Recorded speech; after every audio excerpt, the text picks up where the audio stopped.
This field hearing of the Subcommittee on Economic Growth, Energy Policy, and Regulatory Affairs will come to order. I want to welcome everyone, particularly our witnesses. Thank you for coming, and my colleagues as well. Without objection, the chair may declare a recess at any time. I recognize myself for the purpose of making an opening statement. Today's hearing is a unique opportunity to bring the economic, energy, and regulatory affairs conversations in Washington to the great and free state of Texas. Texas has long been a leader in energy production, helping to provide the world with the affordable, reliable energy that many of us so oftentimes take for granted. From turning a light switch to the plastics and goods we use daily, the uses of hydrocarbons are the basis. The fossil fuel energy sources such as petroleum and natural gas are everywhere we look. It's just absolutely imbued into the fabric of our everyday lives. We have our energy producers and workforce in Texas and across the country to thank for that. Instead of vilifying them, they should be thanked for what they do and what they provide for this great country and the national security implications as well. In 2019, the United States became a net energy exporter for the first time since the 1950s. This simply doesn't happen overnight. It wasn't magic. It wasn't just good timing. It was because of strong leadership and significant technological innovation. The strong leadership by President Trump slashed the red tape and enabled companies to invest in production and providing them reliability and stability when those investments were made, instead of fighting with quite frankly, arrogant, self-important government bureaucrats.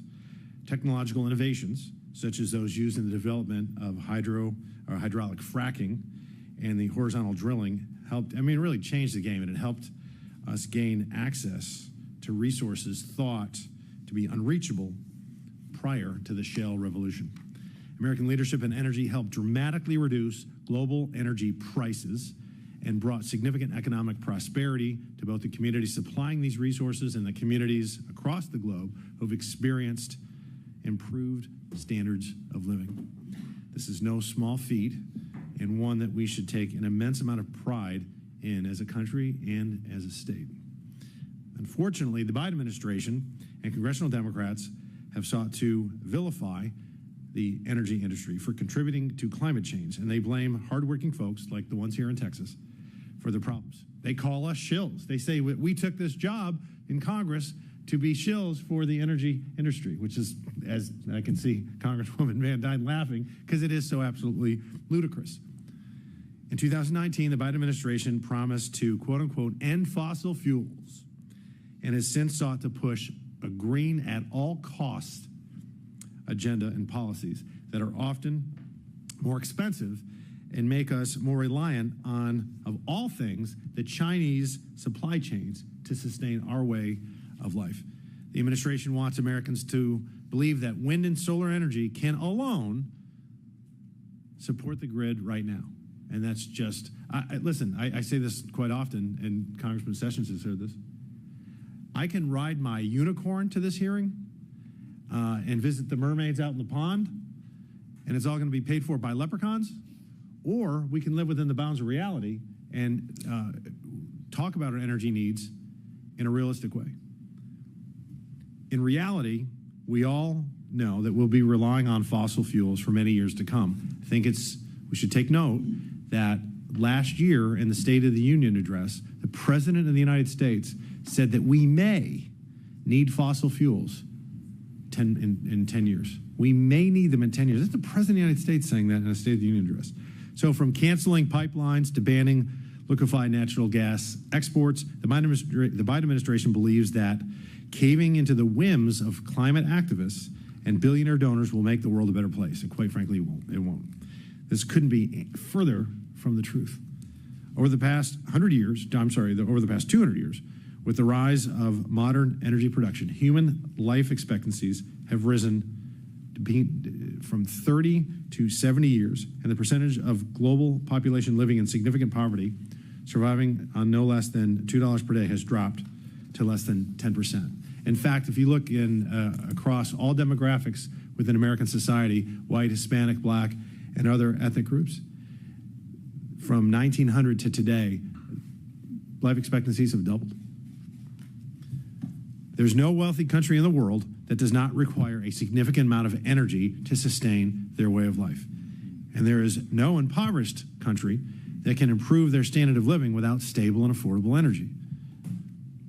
None of these achievements would be possible without the hardworking men and women within the energy industry, many of whom work long hours and take on some danger as well, and spend years learning and perfecting the skills necessary to meet growing energy needs.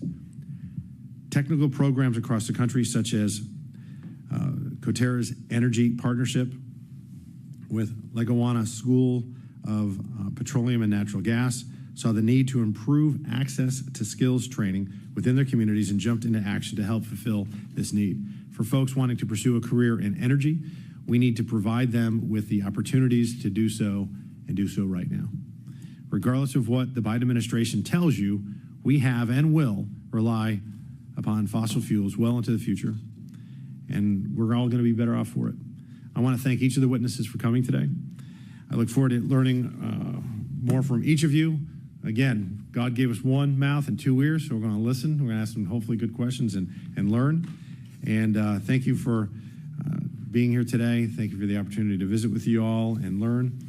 And without objection, Representative Van Dyne of Texas, Representative Self of Texas, and Representative Weber of Texas are all waived on to the subcommittee for the purpose of questioning the witnesses at today's field hearing. Without objection, so ordered.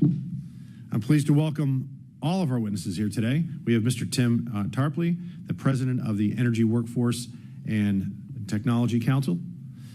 Mr. Ron Gusick. Okay, so it's not that scary. It looks like it. Mr. Ron Gusick, the president of Liberty Energy, and Mr. Bill DeRosiers, the manager of external affairs for Coterra Energy. Thank you all for being here today. We appreciate it. We look forward to hearing your testimony and asking questions. Pursuant to Committee Rule 9G, the witnesses will please stand and raise their right hand. Do you solemnly swear to tell affirm your testimony will be the truth, the whole truth, and nothing but the truth, so help you God? Please let the record show that the witnesses answered the affirmative. You can take your seats. And we appreciate you here with us today and look forward to your testimony. Let me remind the witnesses that we have read your written statements and it will appear in full hearing in the, it'll appear in full in the hearing record. Please limit your oral statements if you can to 5 minutes. As a reminder, please press the little button here and it'll be a green light for 4 minutes. It'll be a yellow light for a minute and then red. If you can just kind of wrap it up. This is a field hearing, so we're going to be a little softer on things and time right now. But I now recognize Mr. Tarpley for his opening statement. Chairman Fallon, distinguished members of the subcommittee, thank you for inviting me to testify here today. I'm here in my capacity as president at the Energy Workforce and Technology Council, which is the National Trade Association for the energy services and technology sector, representing over 200 companies and employing more than 650,000 energy workers, manufacturers, and innovators throughout the United States, and 350,000 here in Texas. Our country is blessed with tremendous sources of domestic energy that, if fully utilized, will provide us energy security for generations to come. The United States and the world will be challenged to meet the growing demand for oil and gas in the coming decades, even as new forms of energy come online. The U.S. Energy Information Administration predicts that the worldwide demand for all forms of energy will increase by 50% by 2050. AI and data centers are fueling a huge increase in power demand forecasts. There is simply no way to meet this growing need without a tremendous build-out in natural gas power generation. Unfortunately, instead of taking steps to support the production of more energy here at home, the Biden administration has used every delay tactic and legal maneuver possible to deny Americans access to these resources. It took Congress passing language in the Inflation Reduction Act to force Interior to restart the lease sales at all, despite the Outer Continental Shelf Lands Act requiring a 5-year leasing plan to have been in place. Even then, the 5-year plan Interior released, over a year late, by the way, includes the lowest number of lease sales in the history of the program. In 2022, the Gulf of Mexico offshore oil and natural gas industry supported an estimated 372,000 jobs in the United States. According to the Energy Industrial Advisory Partners report and a joint NOIA report, in 2022 alone, activity in the Gulf of Mexico contributed approximately $30.8 billion to the U.S. GDP. Not only do we see the economic benefits of this in the U.S. from this production, but the Gulf boasts approximately half the carbon intensity of other producing regions. The limits are not just centered to the Gulf of Mexico either. The administration just removed 13 million acres of the National Petroleum Reserve in Alaska from development. Additionally, on January 26th of this year, DOE announced that it would pause new approvals for LNG export applications to non-FTA countries. Many of the projects would have ultimately shipped American-produced LNG to Europe, Asia, and other allies that do not have a free trade agreement with the United States. Shockingly, the administration has taken this action despite the president's pledge to do the exact opposite in 2022 after the Russian invasion of Ukraine. Over the past decade, prices at Henry Hub have maintained an average of approximately $4.10 MMBTU, which is a reduction of over 54% compared to the preceding decade. This shows us that the U.S. natural gas market can accommodate the increased demand from new LNG terminals well before their operation begins, with the predictability of long-term contracts and minimizing fluctuations in domestic prices. I'm sure many of you all know here in Texas, in addition to oil and gas, we are known for Bluebell ice cream. They like to say we eat all we can and sell the rest. The same can be said for natural gas. We have enough gas in the United States to provide low-cost, low emissions energy for the American people, and we can sell the rest to our friends and allies. Ironically, the end result of this pause will likely increase overall emissions. According to the EIA, the United States has lowered our emissions since 2005 more than nearly anywhere in the world, primarily by transitioning coal-fired power generation to natural gas. Why would we deny our friends and allies abroad the ability to do the same? We all breathe the same air. In addition to limiting access to resources, the administration has taken steps to increase the cost of domestic production of energy. Beginning in 2025, the Methane Emissions Reduction Program will implement a tax on the reported prior year tons of methane emissions from oil and natural gas systems that exceed more than 25,000 metric tons of carbon dioxide equivalent gas. This action will likely raise the cost of producing energy in the United States, and I'm especially concerned that it could disproportionately impact small producers. Not only can we increase oil and gas production in the United States by reducing regulatory burdens, but technological advancements are allowing us to produce more oil and gas more efficiently than ever before. Drilling efficiencies have increased dramatically in the past 10 years. In March of this year, according to Baker Hughes, there were 629 drilling rigs active in the United States. That's down 16% from the 732 total rigs around the U.S. during the same time last year. However, U.S. crude output is higher than ever. What does this mean? It means we are using less resources to produce more energy than ever before. That's good news for everybody. Energy service companies have perfected e-frac, which involves electrifying the hydraulic fracturing process by recycling excess natural gas, using it to power turbines for fracturing and pumping. This approach has resulted in a 25% reduction in emissions and up to a 90% savings in fuel costs. Technologies like artificial intelligence, Internet of Things, 3D printing, and big data have all become widely used across the energy industry in the past decade. Automated drilling tools enhance drilling efficiency, improve accuracy, reduce human errors, and are safer to operate. Methane monitoring equipment continues to grow more efficient by the year. Every day, innovation is leading the charge in American energy production, and we're just getting started. All of these innovations and efficiencies will continue in the coming decades. America is leading the way in meeting the growing global demand and doing so with lower emissions than ever before. We have abundant resources right here under our feet, and American ingenuity continues to thrive. If we make the right policy choices, we can take care of our own energy needs as well as supporting our friends and allies. American families will continue to have access to the most affordable and reliable energy system that the world has ever seen. Thank you. I now recognize Mr. Gosick for his opening statement.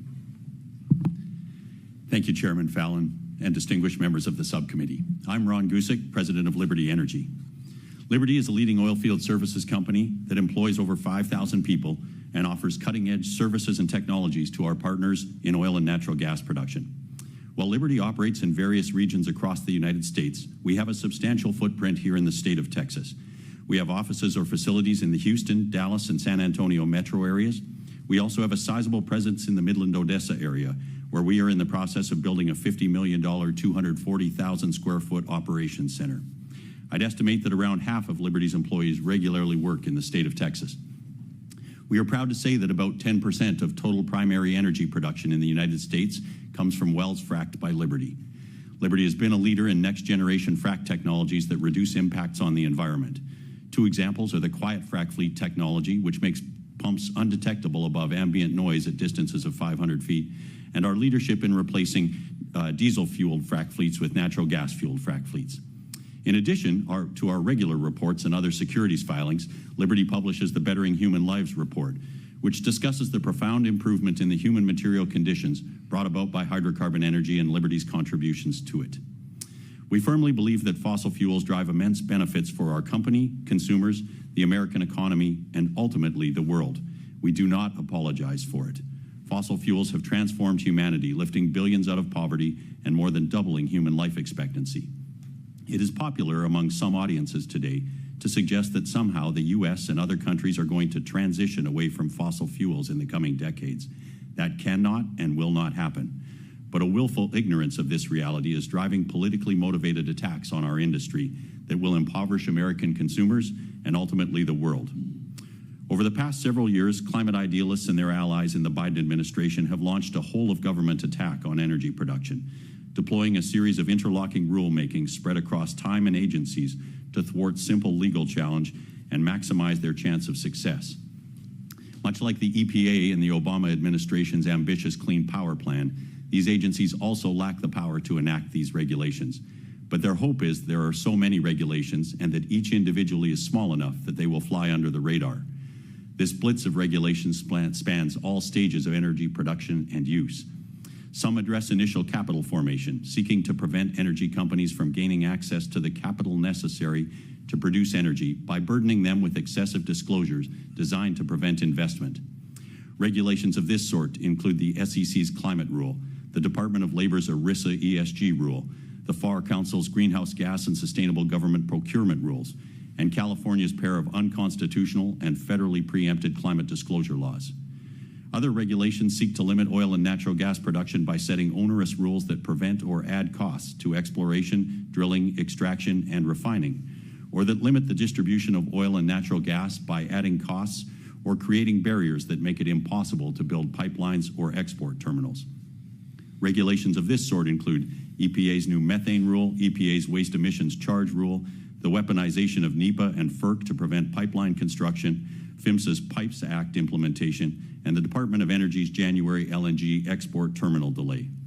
Still, other regulations target end users and seek to limit the market for oil and natural gas by applying a patchwork of federal regulations that disfavor the biggest consumers of natural gas and oil, power plants and internal combustion engines, or by forcing states to adopt rules with similar effects.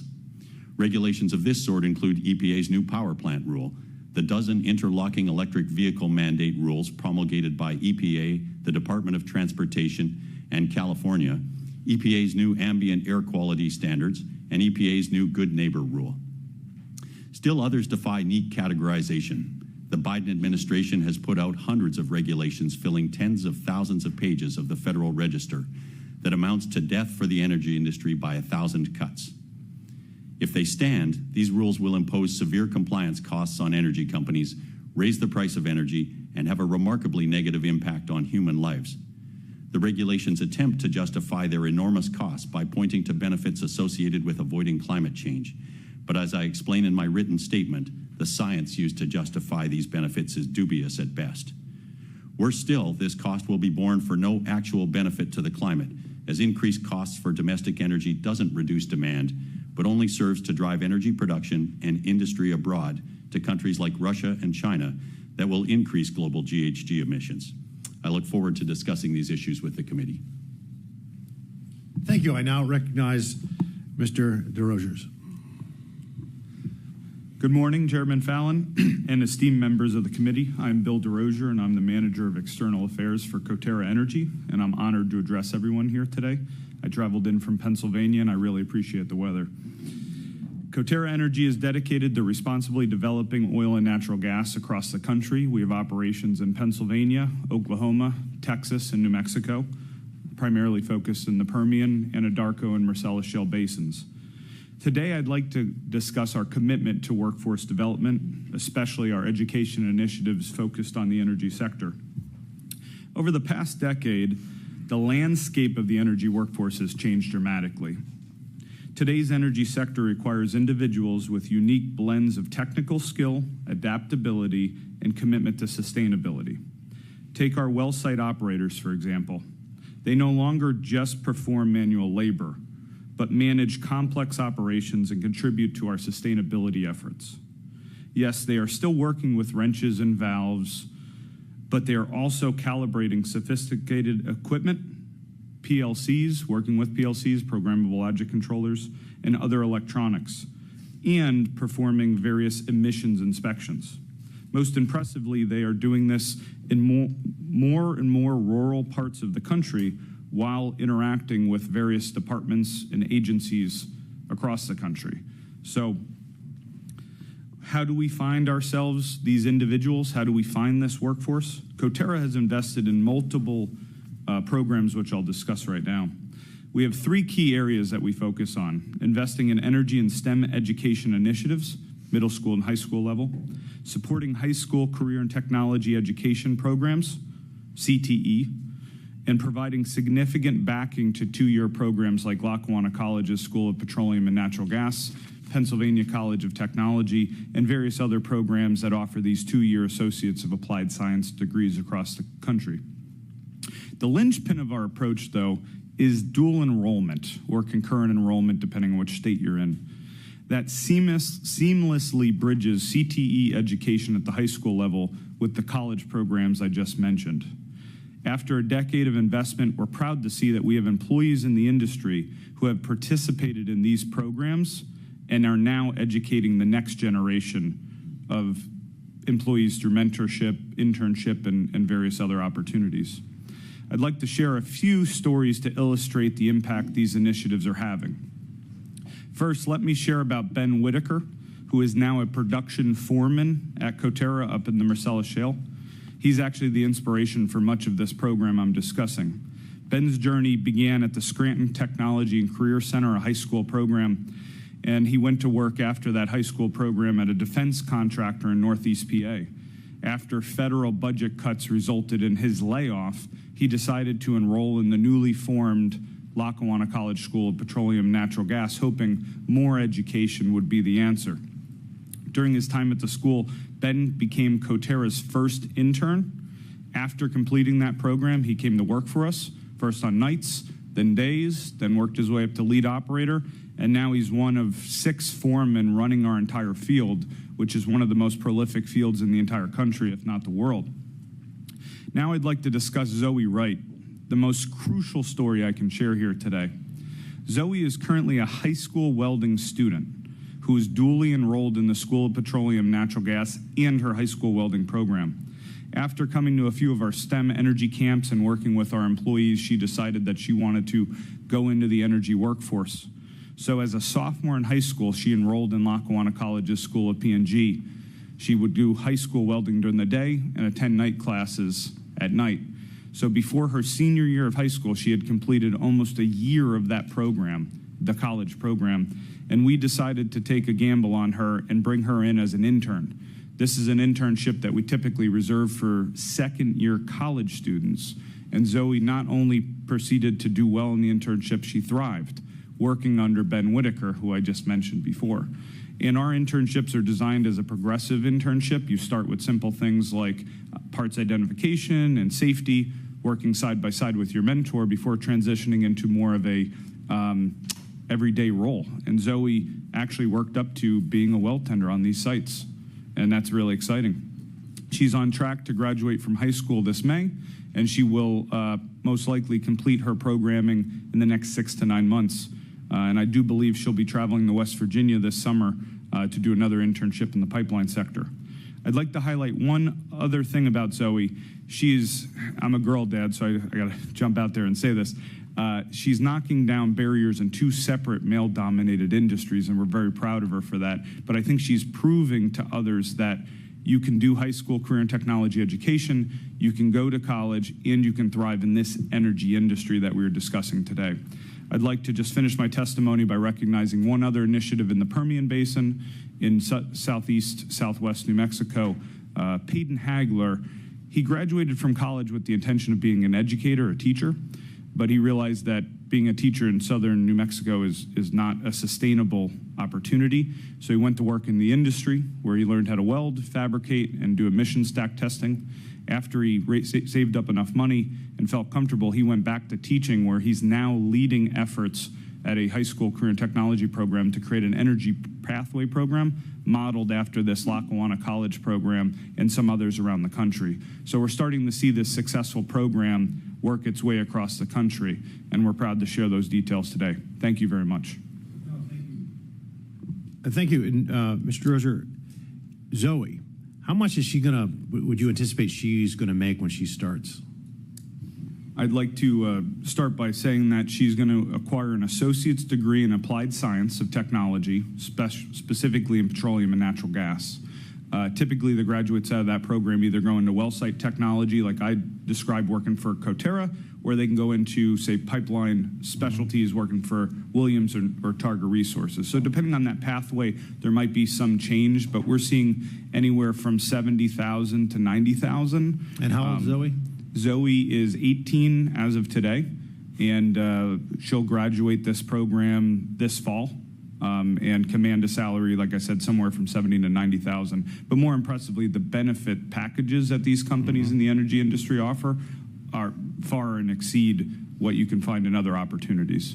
5 to 7 years down the road, how much is she going to be making?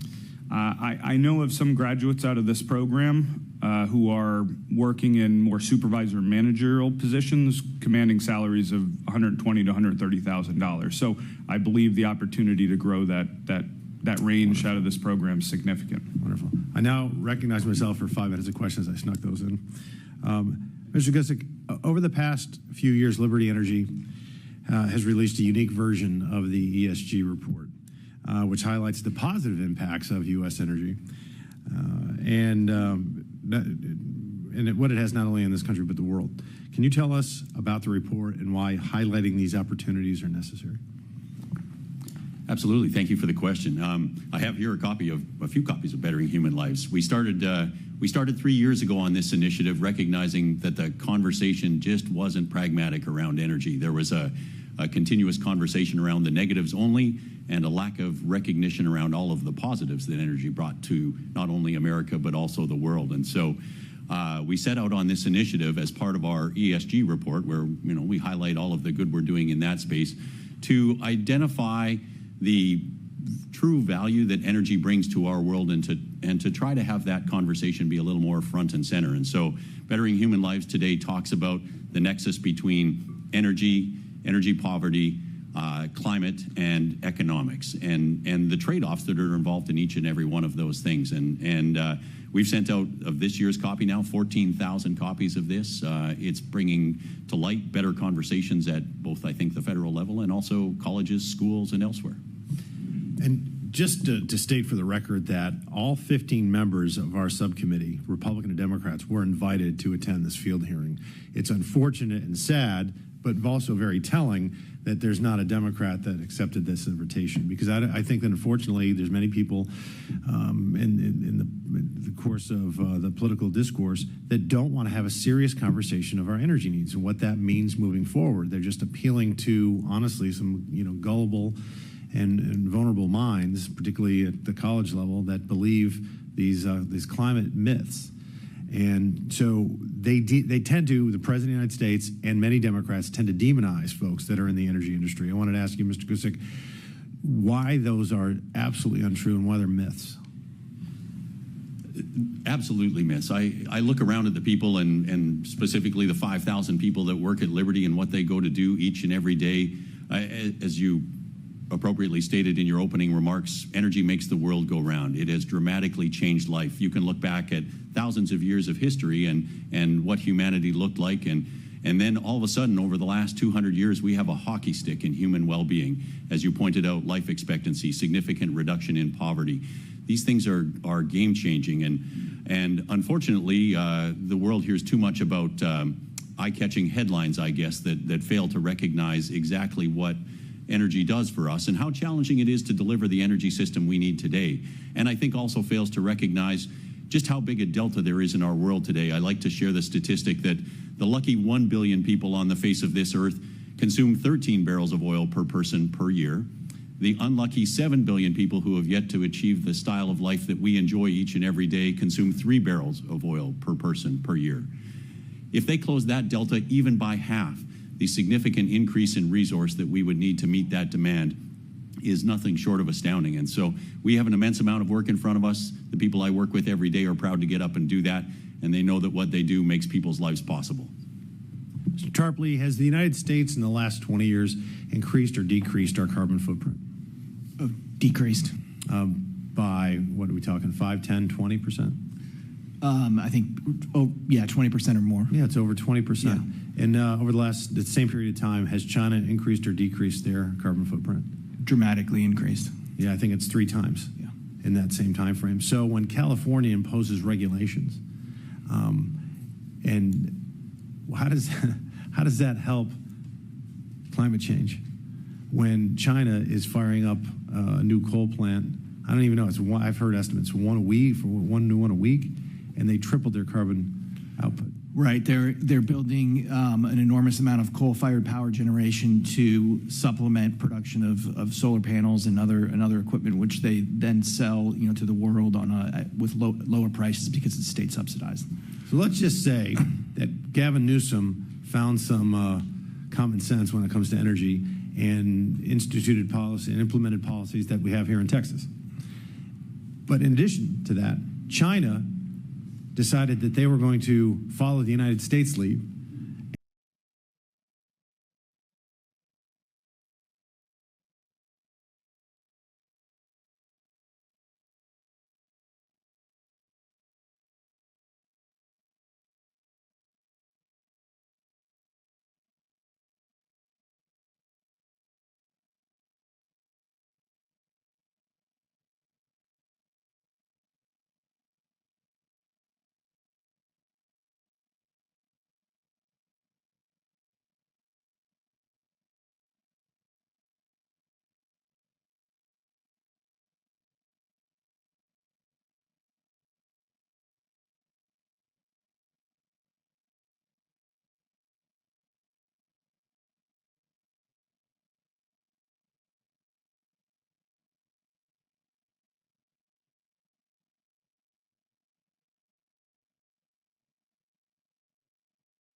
Ahead of us. If you look at the worldwide demands for energy, they're increasing dramatically. As we mentioned, AI, data centers, all of these factors are increasing the worldwide demand for energy. We have a choice. We can produce that energy here in the United States, where we get the GDP benefit. American workers get that benefit. And we can produce that energy with some of the lowest emissions in the world, or we can let somebody else do it. And who are those people? Middle East, Qatar. We can let them do it, and they will see the GDP benefit, and it will be done under their regulatory scheme, and they will see the benefit. That's our choice. The demand for energy is not going to change. That is a constant. It is going to be who is going to produce it. So I think Saudi Arabia was the preeminent provider for so many years, and they enriched their great nation, and they did. And as you still see, the royal family had over 400 747s just 20 years ago. They had the money. Gentlemen, you want to answer that question? Number one, policy has consequences. And number two, the new winners are not America. Thank you for the question. Policies certainly do have consequences. As I alluded to in my testimony, a lot of that comes in the form of cost, and we pay for that here in America, both as consumers, but ultimately from a larger standpoint than that. I would point to Germany as a tremendous example of this, a case study that we could follow as a road we might be going down. They have chosen to implement policy that has ultimately made energy more expensive there, significantly more expensive. Electricity prices now of order 40 cents a kilowatt hour there. Of course, manufacturing cannot afford to continue when energy costs that much. Oh, is that jobs behind those? And there might be jobs jobs that are lost as a consequence of that. Of course, that industry packs up and chooses to go elsewhere where the cost of energy is significantly lower. Think Southeast Asia, China as a great example of that. And I fear that we are headed down that same road unless we make some changes to our energy policy around that and ensure that we keep the cost of energy low such that consumers win and that industry is able to continue here. And certainly if we choose not to do that, the beneficiaries will not be America. It will be Russia. It will be China. It will be Southeast Asia. Thank you very nice, Mr. Warriors. I'll just add to my colleagues here on the panel's discussions. There are parts of this country that have been blocked to building new infrastructure, pipelines. Where we operate in Pennsylvania, we're very close to New York State, and there have been a number of interstate pipelines that have been blocked, which is ironic when you think about how much natural gas we produce in this country and in the Marcellus Shale, where companies like Coterra actually have the opportunity to export natural gas to places like Japan, but we can't export the gas up to New England or New York to benefit people across our own state borders. And the reason I bring that up is there are places in this country where people don't have a choice to use natural gas. Even in Pennsylvania, there are rural areas where people are still forced to use wood or coal or propane, and they have to pay a higher price for those. Over the last 10 years, I've had the opportunity to help gasify communities across rural Pennsylvania, working with utilities and pipeline companies to bring natural gas service to those areas. And I can point to multiple school districts, some of which are the career and technology centers I work with here today, that invested money to connect gas to their facilities and thus have saved millions of dollars, millions of taxpayer dollars they didn't have to pay in other energy sources that they can reinvest in teachers and education and students. So yes, policies have consequences, whether it be the transportation of natural gas to other parts of our own country or the cost of the taxpayers to educate or live in areas that don't have access to natural gas. Mr. Chairman, rarely did I hear these gentlemen, except in the employment that they have referred to Texas. What they referred to was the nation, consumers. And I would suggest to you, I wrote down some of the users of this energy that you've spoken of, and then we'll to make it closer to home. Jobs, homes, hospitals, airlines, and NASA, because NASA is also our future. Mr. Chairman, thank you. I want to thank this panel and thank you. I yield back my time. Thank you. Chair now recognizes our good friend, Mr. Weber, for his 5 minutes. Thank you, Mr. Chairman. Wow. Great event. I appreciate you holding it.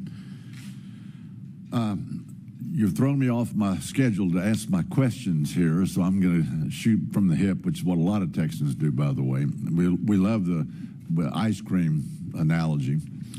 Talk about pipelines. I think Mr. DeRosiers, am I saying that right? Pretty close. DeRosier. DeRosier was my next guess. So I think you said you gasified some communities in Pennsylvania.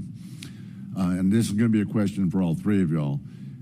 Could it be said that those states, New York or others, that are blocking pipelines from, I don't care if the people in New York don't want natural gas, but isn't that interstate commerce? Has there been any consideration to filing a suit to see if we could keep that state from blocking a pipeline?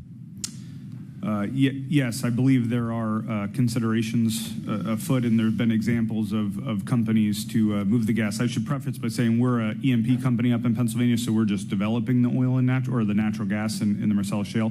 We work with companies like Williams or UGI, whoever it might be, to actually move the gas. In some instances, they have gone as far as the Supreme Court. I believe Penny's pipeline project went as far as the Supreme Court.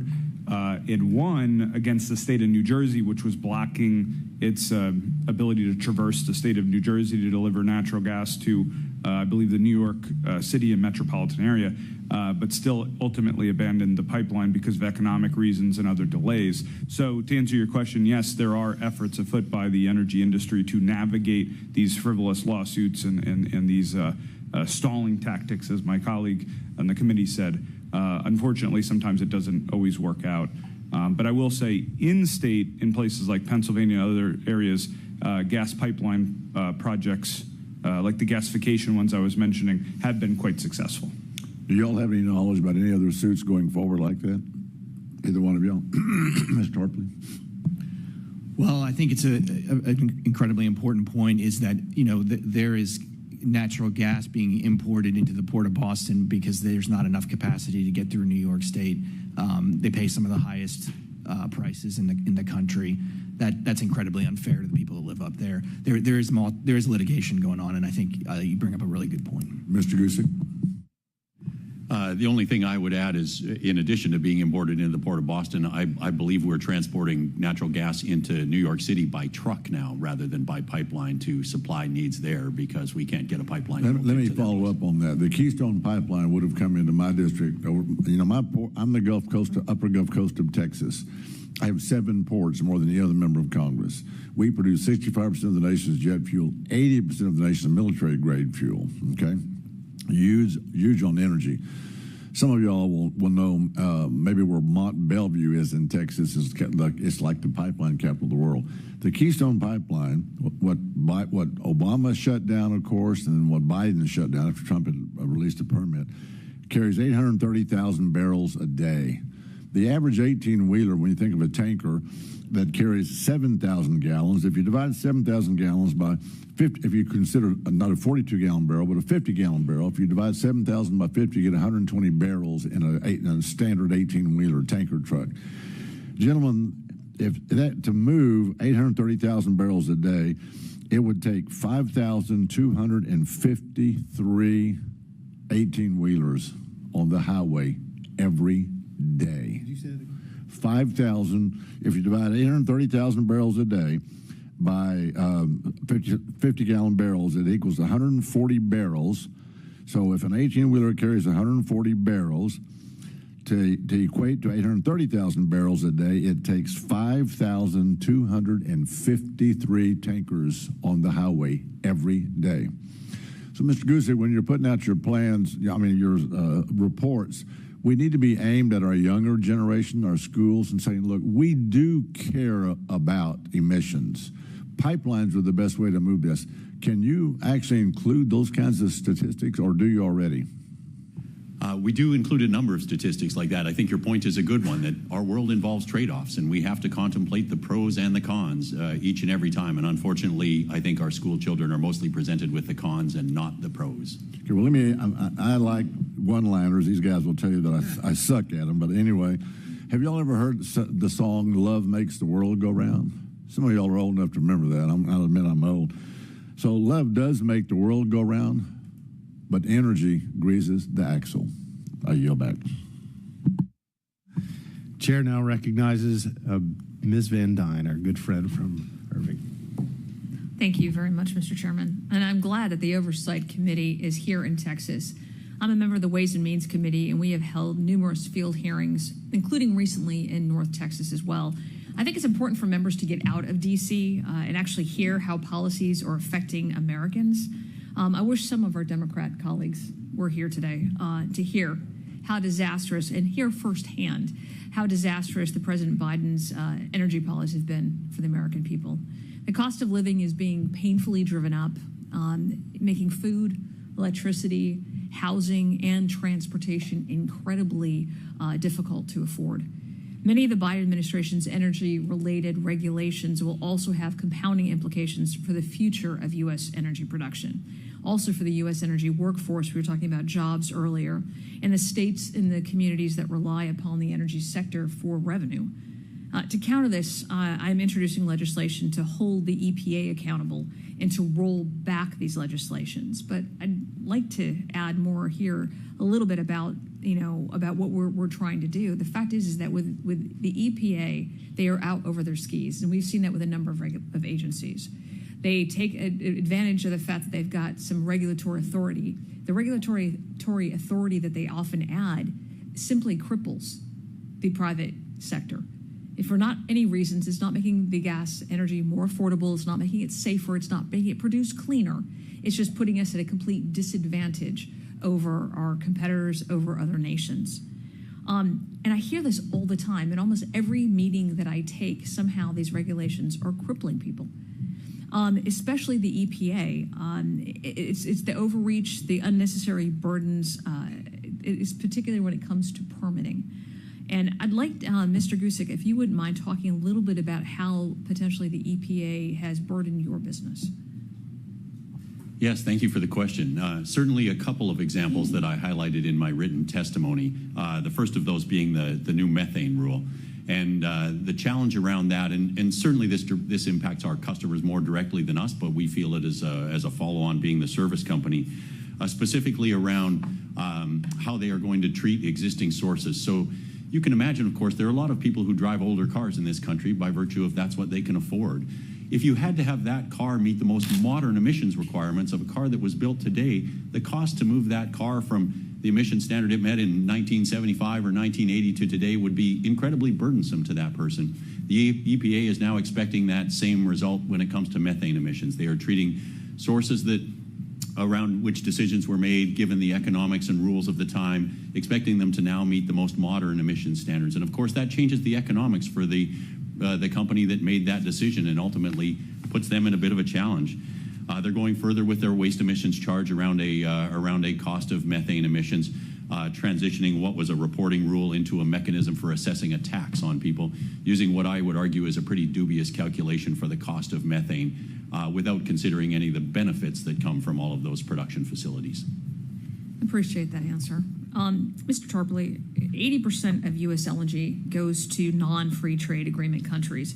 Without access to the U.S. market, many of these countries are forced to buy from our adversaries. As a member of the Ways and Means Committee, last week we had U.S. Trade Ambassador Catherine Tai was in front of our committee. Unfortunately, she chose to not answer any of my questions. Yeah, that was not a very productive meeting. But one of the questions that I attempted to ask her was if the administration planned to send Congress any new free trade agreements. With so little of LNG going to countries we currently have an FTA with, how helpful would an increased trade agenda help export more energy? Well, I think, thank you for the question. I think she didn't want to answer the question because there isn't a whole lot of sense to our the LNG pause. It doesn't make a lot of sense. A variety of ways you look at it. I think it's a good point, though. If there is going to be this additional burden on non-FTA countries, then we should have a free trade agreement with countries that need to receive our LNG, and that is one way to speed up the process, is to do that. As we look toward 2025, we're beginning to look at the extension of the 2017 tax cuts. What would the expiration of these tax cuts do to the energy industry? Good question. That is a good question. The response to which I don't have a great answer on in this particular instance. I think I'd defer to my colleagues on this one. Again, I came here prepared more to discuss about the energy industry workforce needs, but I will say this. We're going to move on then because my time is up. And if you think they'd be better. Yes. Mr. Gusick, Mr. Tarpley? Well, I'll just say, there was an attempt by the administration to increase taxes on energy production. Ultimately, they didn't have support within their own party to do that during the reconciliation process. We're obviously concerned that they could try to do that again. And anything that raises the cost of producing U.S. energy just is going to disincentivize production here in the U.S. and put us at a disadvantage to our competitors abroad. Mr. Gusick, I'm over my time, but do you have a quick answer? Okay, excellent. Thank you very much, and I yield. Thank you. The chair now recognizes, we're saving the best for last. The chair now recognizes our freshman colleague, the youngin, Judge Colonel Congressman Keith Self. Thank you for that kind introduction, Mr. Chairman. My questions will primarily deal, I'm not on this committee, I am on the Foreign Affairs Committee, the LNG pause. First of all, the first question is, we are producing more fossil fuel than we ever have, in spite of government. What is the lag time that we will see the impact of all of the Biden regulations? Because I would posit that we are seeing the production based on Trump rules. So just give us a sense of when do you think we'll see the real impact of the Biden rules and regulations? Mr. Tarpley. Excellent question, and we get this a lot. I'll just start with offshore. These projects that occur offshore, their build-outs 8 to 10 years. By the time you apply for the permit, get funding, build the project, it's 10 years. So the decisions, the financial decisions that were made to get those projects going were made a long time ago.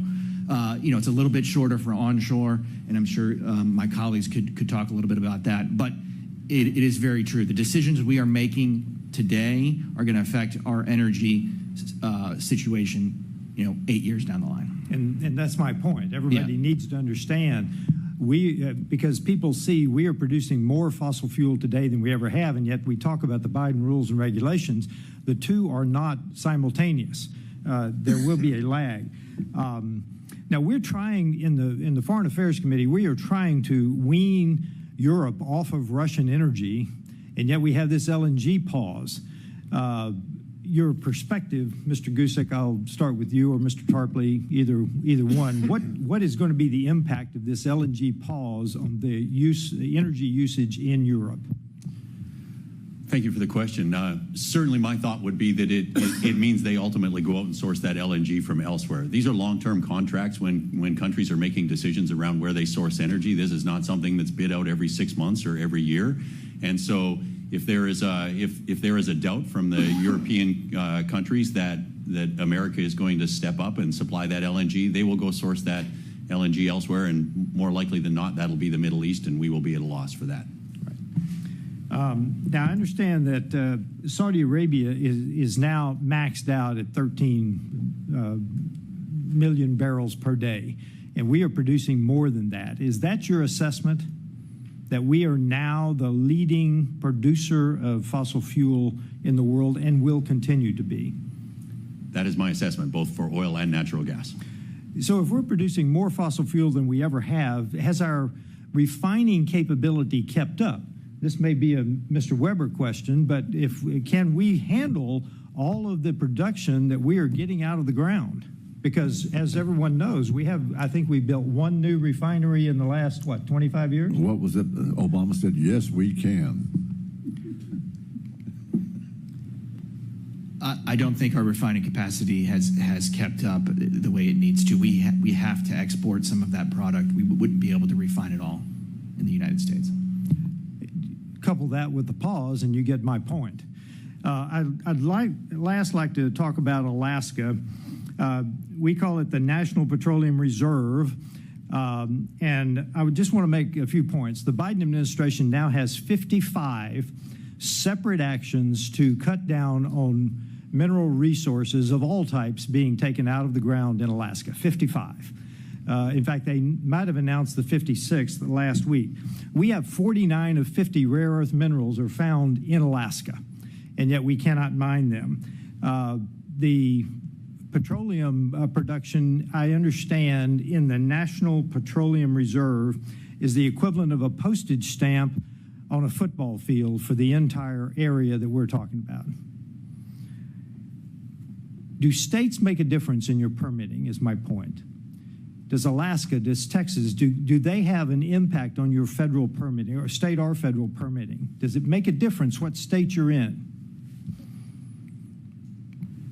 Thank you for the question. It absolutely does make a difference what state you're in. We are, as an example, headquartered in Colorado, and I can tell you there is a full court press in Colorado against the production of oil and gas there. We had a member of the government there propose a full-on ban on oil and gas permitting ban on oil and gas effective 2030. That was ultimately taken down, but yes, it makes a difference depending on which state you were in. Some very favorable, some not so much. So everyone up here is a Texan. I would like to know where there are things that we can help you with in Texas. Obviously, we're a great oil and gas state, but we also want to maintain that status. So if there are things that we can help you with, please let us know. And I appreciated, Mr. Gusick, your list of obstacles, because I think, who is leading the fight against those obstacles in Congress? Is it Mr. Fallon? It must be Mr. Fallon. Thank you so much for the... Mr. Chairman, I yield back. For the record, it is not Mr. Fallon. Read somewhere once, very wise statement, and it said, if you begin with certainties, you'll end in doubts. But if you begin with doubts, you'll end in certainties. And what I mean by that is we should all have, particularly as members of Congress, we should have an intellectual curiosity. In fact, I think our job demands that we do so. And it was very distressing that the very first committee hearing we had for this subcommittee, we had a brilliant man named Alex Epstein, who I think is genius level and an expert on energy and written a great book, and he was our witness.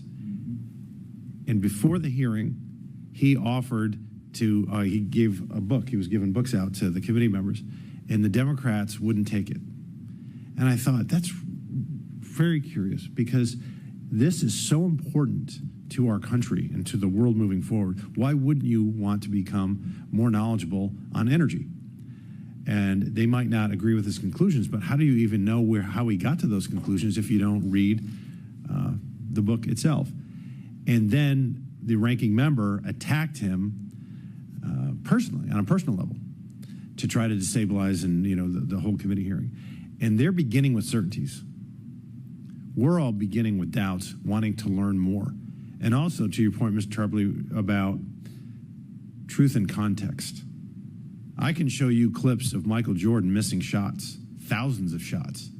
But if that's the only thing I show you, and you came from another country that weren't familiar with the sport of basketball, you think this guy's terrible.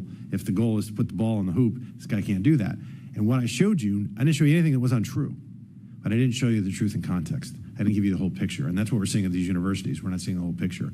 What I want to do real quickly is we're going to have just a few members wanted to ask a second round of questions, so I'd love to begin that. They can start the clock on me.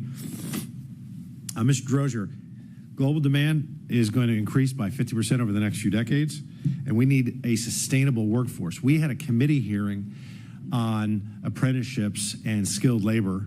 It was probably one of the best ones we've had, and we had folks that were out in the field. Can you tell me a little bit more about, was it Lackawanna? All right. Yes. Lackawanna College and the success that they're having and in the specialized trades, and how that program came about and the impact that it's had on your company and others? Certainly. Lackawanna College School of Petroleum and Natural Gas, about 12 years old now since it's been established, is in an area of the country that never had oil and natural gas development. Western PA, upstate New York, and Ohio, West Virginia all had legacy oil and gas, just like Texas, Oklahoma did, but Northeast PA lacked that. So the college, being forward-thinking, established a school to meet the needs of the newly established Marcellus Shale industry, focusing on the actual trades that are working in and around the well sites and/or the infrastructure to move that oil and gas to market. And to date, that school has graduated over 368 graduates, I believe, with a 95% placement rate. The placement 95% placement rate. There were a few individuals who joined the military or went on to four-year degrees in engineering or other careers. So that's why it's not quite 100% yet. But at a 10-year mark, many of those people are engaged in the industry. Many have been promoted. Many are specialized now. So it's just showing the success of the program. Yeah, and can you just continue to touch on what kind of opportunities await these graduates?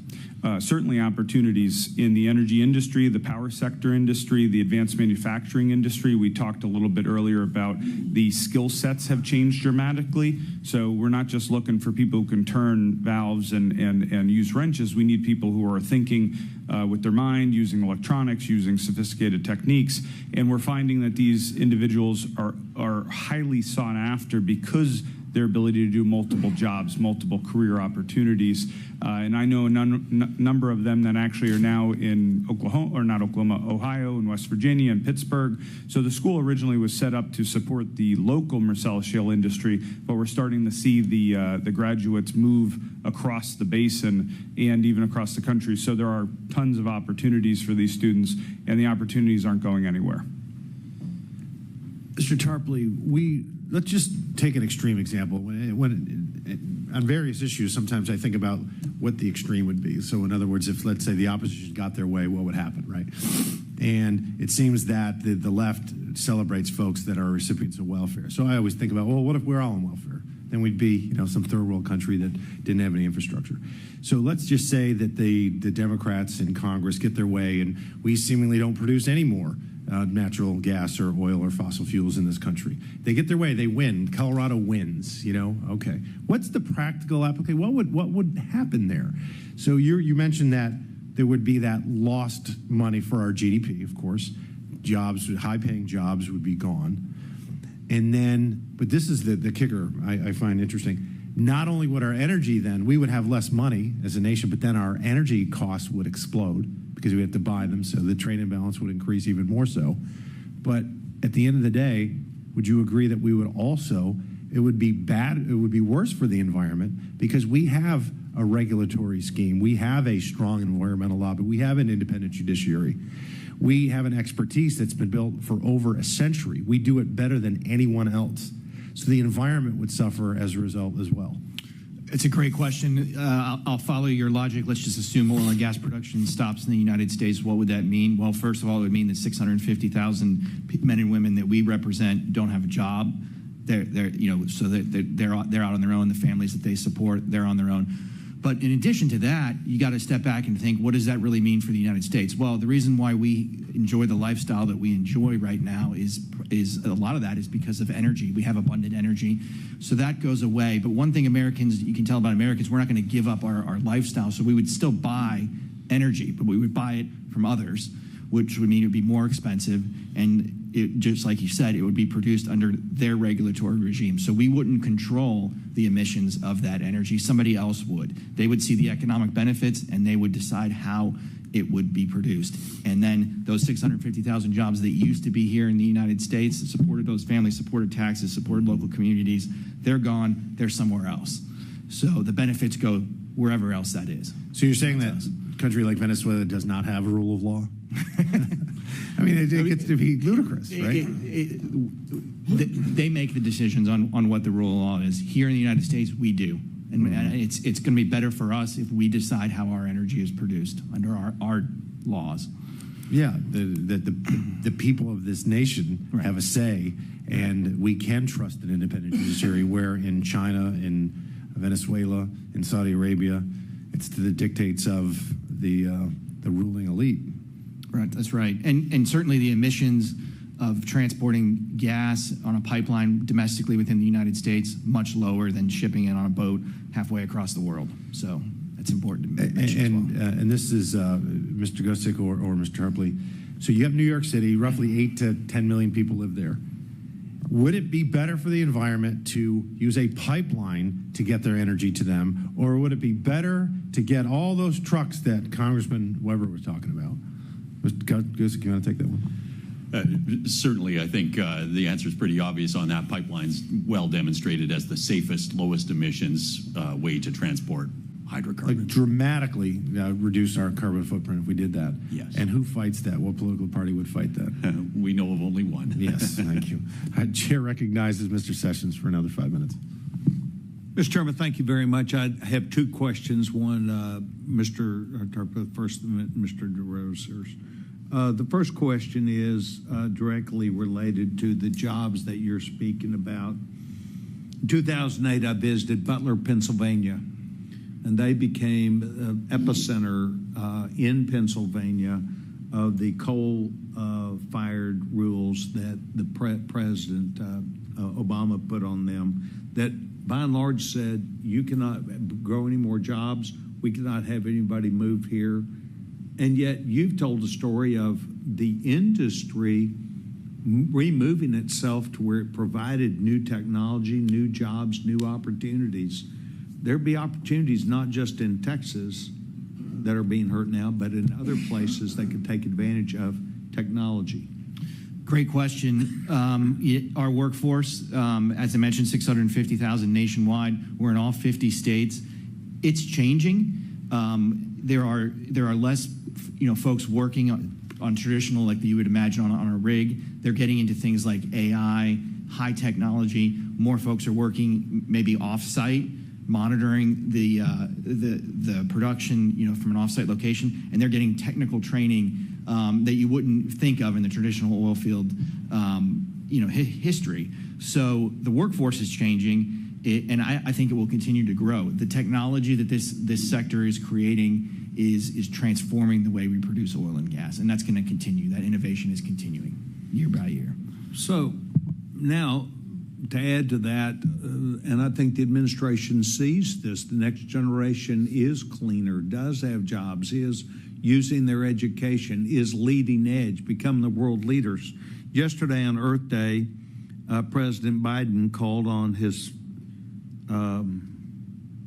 young people, I was going to refer to them as comrades, across America to sign up for the American Climate Corps, a Green New Deal style program that will use taxpayer dollars to pay for environmentalist jobs where people would be, who have been replaced in these areas, would then come and be a voice against the common sense that we're doing. Do you have an idea about that? Are you aware of this and what that would actually do using taxpayer dollars to fund these people who are out of work to fight the industry that you're trying to clean the world with? It seems counterintuitive as we, as a nation, continue to need more oil and natural gas, especially if we're trying to transition into the hydrogen economy or whatever that might look like, because, again, natural gas is a major feedstock of the hydrogen economy. We're finding in places like rural America, New Mexico, West Texas, it's difficult to get people to relocate there and take the jobs that we have available now. Right? So this idea that we're going to somehow supplement or fund other people to attack our industry or to minimize our industry doesn't make sense when we need the oil and natural gas. I think the number is about 6,000 products every day are made from oil and natural gas, not counting the electricity, not counting the fuels, not counting everything else that we need regularly. So we need more people in our industry. We need to get them to the areas to work where the jobs are open, and we need to, stop vilifying this industry, especially when, and I don't mean to ramble on here, but there is this belief when you look at solar and wind or power generation or whatever it might be, we're using all the same skill sets across the board. So we need to start looking at this from a standpoint of advanced manufacturing. We need to look at this from an idea that people want to be in these family-sustaining careers, and we do have the opportunities and the pathways to get them into these careers.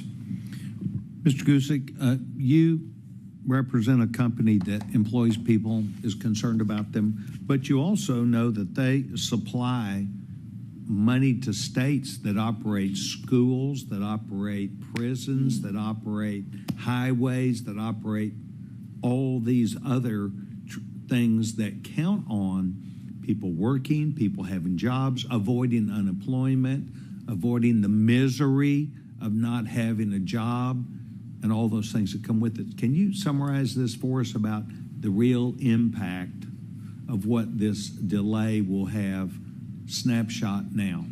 That's a very good question. The impact would be significant. While we work in the oil basins, which primarily are centered in a handful of states, our employees come from across 42 different states. They travel to work for a 2 weeks on, 2 week off shift. As we've already heard, salaries of order $80,000 to maybe $150,000 a year with a high school degree and a commercial driver's license. Working 26 weeks of the year, allowing them to spend 26 weeks a year with their family and still be valuable contributors to the local economy as taxpayers but also as participants in that community. That type of job is irreplaceable. I don't know of another industry that offers that kind of well-being to people from across the country with a high school education. Mr. Chairman, I believe we should all run to the future And I think that as Buzz Lightyear, the great American philosopher, said years ago, from here to infinity and beyond. But if we head the way the Democratic Party wants us to, we'll just be unemployed, sitting in a corner, sucking our thumb, waiting for Uncle Sam to provide us money. That is not, in my opinion, a good future for the country. I want to thank each of our panelists. I think they were superb, Mr. Chairman. I yield back my time. Thank you. Chair now recognizes our good friend, Mr. Weber, for 5 minutes. Thank you, Mr. Chairman. Alec Epstein, the name of his book, by the way, y'all probably know it, is The Moral Case for Fossil Fuels. That's a pretty popular book, and I'm not surprised that when he passed it out in y'all's committee that the Democrats wouldn't take it. There was another gentleman named Robert Bryce who wrote a book called Power Hungry. They both make the moral case that if we're the third world countries, they're using animal dung, they're using wood chips, whatever they can to stay heated in the wintertime, and many of them die from asphyxiation from the animal dung or the diseases it causes. So if y'all wanted that book. I do want to say, by the way, I think, Mr. Goosey, you had mentioned ESG in some of your remarks. And just so we can all be on the same page, for those of you who may not know, ESG stands for Extra Stupid Government, okay? Just so y'all know that. Mr. Goosey, one other thing I wanted to say, I was in the state legislature for 4 years before I got demoted to Congress, and I was on the Environmental Reg Committee, and we went up to D.C., for a environment and energy conference, and the secretary for the EPA was, I forget her name. I never dreamed I was going to run for Congress at that point. But she was making the case about WOTUS, Waters of the USA, and methane from cattle and from horses and that kind of stuff, livestock. And she said they had calculated, I forget what it was, 2,500, 3,500 farms and ranches in the whole United States, and they had calculated it would yield a $26 million income stream. They had calculated how much money the government could get out of that. They literally had. It's stupid what they're doing. That's my rant for today. Mr. Goosey, in my area of Southeast Texas, it feels like every university, college, trade school, two-year school, and even high schools are working day in and day out to uplift the very skills that we all know are needed. And just upscale our workforce to better face the challenge of the industry's future. I don't know if y'all are familiar with Lamar University in that part of the state. It's in the Texas State University system. Pete and Pat, y'all may be, and you may also. Did we lose the gentlelady? No, there she is. I can see her. But they're going to build what's called an advanced terminal and methane emission training facility. Given the fact that that's one of the requests we turned in for money for them so that they could actually train the workforce. It would actually simulate the complex into multi-component systems that make up modern ports, because as I said earlier, we have 7 ports. The ATMET, as it's called, would be housed in Port Arthur and would provide critical opportunities for workers to learn those skills required, you're talking about Mr. DeRosiers, to man a cutting-edge LNG export facility. I have 2 current LNG export facilities in my district now, Freeport LNG and Golden Pass LNG. Cheniere Energy is right across the river in Louisiana, and we also have Port Arthur LNG, which is raring up. It's been through phase one. Phase 1 is had to put it on pause because of the pause that the president put on for phase 2. So your company it sounds like, has learned to leverage workforce programs, how to skill up your employees, and based on what he was saying, that's something that we all ought to be doing. So I'm going to go to you very quickly, Mr. Tarpley. So what do you see your companies that you represent participating in like programs? With schools and colleges, we've got to be treated, junior high, high school up. Yeah, it's a great question, and thank you for that. Our companies, especially in the post-COVID, we're having a lot of trouble finding workers. It has improved a little bit in the past years, but there's still a shortage. There's a shortage for workers that are trained in these high technology areas.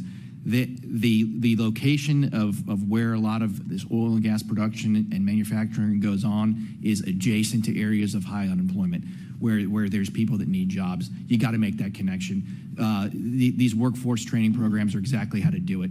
Train these folks in their local communities and let them know that there's jobs that are available where they can remain in their communities. That's the way. Do y'all have a training system? I'll come to you, Mr. Goosey. But y'all have a training system with the companies you represent. Do y'all share those ideas? We do. We have an HR committee that shares those best practices amongst all our companies. Thank you, Mr. Gusick. I only wanted to add one comment to that. Certainly, as you've heard, we're losing people in that. Petroleum engineering grads is a great example. I think enrollment or graduate from undergrad level now down 75% from historic highs in 2017, 2018 timeframe. What we need is we need junior high students, high school students to hear a message that oil and gas is going to be here for decades to come. It's difficult to attract people to our industry when they're being told oil and gas is done in 10 years. That doesn't look like a career to them, and so they need to hear a different message. Well, I hope y'all are moving throughout your communities. And by the way, one of the state reps from Colorado, when we were in D.C., listening to the Undersecretary of the EPA, when she said sea level change was going to be really bad in the next 50 years, you can't make this stuff up. One of the state reps in Colorado said, we walked out of that room, he said to me, man, we in Colorado, we're concerned about that sea level rise. And I'm thinking, I'm on the Gulf Coast at 26 feet above sea level, and he's probably, 1,500 feet and up? ESG is crazy. I'll yield back. Well, thank you. I thought this was a great hearing, and I want to thank my colleagues and certainly the witnesses and everyone else for attending. To your point about the sea level rises, I think that's interesting that Barack Obama bought I think $15-20 million property on Martha's Vineyard at sea level. So he doesn't seem to be too concerned about sea levels rising at 0 or 1-2 feet. And also, when Joe Biden goes to Delaware, he's not up in the Delaware mountains. I don't think there's any such thing. He's at sea level in his beach house. So they don't seem overly concerned about it. Bottom line is energy security is national security. And it's, as so many of the witnesses pointed out, it's economic security. It underwrites really our lifestyle, the comfort that we've been accustomed to, our prosperity, our health. If you have a serious disease, without fossil fuels, you're in big trouble. Something as simple as the IV bag, made from fossil fuels. We're in a propaganda war. And you hear terms like settled science, which is intended to muffle anyone that doesn't toe the party line. It also wants to discourage the greatest asset we have as human beings, which is intellectual curiosity. And it's getting to the point of it's a cult-like movement. In so much as when we saw defunding of the police, the left was turning good guys into bad guys and calling the bad guys good guys. And I think we're in danger of doing that here with energy, and we've seen it. What we've also heard from these witnesses is the absolute crucial nature of the American energy sector. Production costs, if they are continuing to rise, then and new regulations continue to hinder growth, the U.S. energy workforce is not going to be sustained to meet that future need of 50% global. And then we've got to thank the hard-working men and women in the energy sector. And this workforce needs to continue, as you all know, to evolve, and we need that highly skilled labor or we're doomed. The Texas miracle that we've enjoyed here, I was in the legislature right after Randy was demoted for eight years, and we have a Texas miracle, but if we don't have an educated workforce, that's not going to continue. And we need to embrace innovation as well. And what our good friend Congressman Self was mentioning is when you can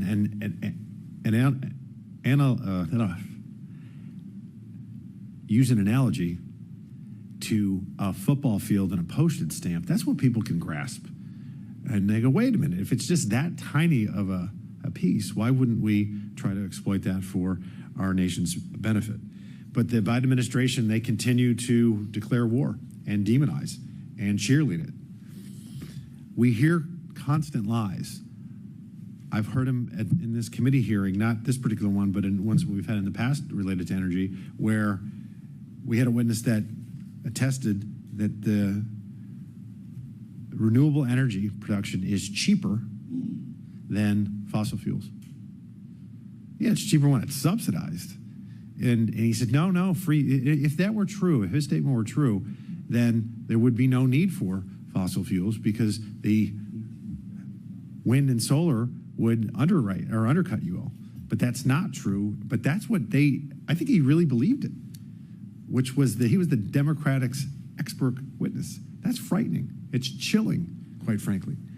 And the LNG pause, the argument was made that, we had that hearing last week, that's making domestic natural gas cheaper. And Ms. Tarpley pointed out that is absolutely not true, considering over the 8 years, a far more expansive sample size than 3 months. 8 years, it hasn't happened. So we need to be armed by the experts to talk about not their truth, but the truth. That's why we want to have hearings like this, so we can get smarter, we can combat, because again, this is a propaganda war for the hearts and minds at the end of the day. And fossil fuels have allowed us to achieve so much in this country, and it is safer for the environment for us to produce it here than anywhere else in the world. That's another inconvenient truth, as the left would say. So I think the stakes are far too high for us to be complacent, and we need to continue to be the energy superpower that we are, and we need to expose the lies of the Biden administration and congressional Democrats. I want to thank all the witnesses for being here today. I want to thank everybody that attended, certainly my colleagues for taking the time on a district work week. And in closing,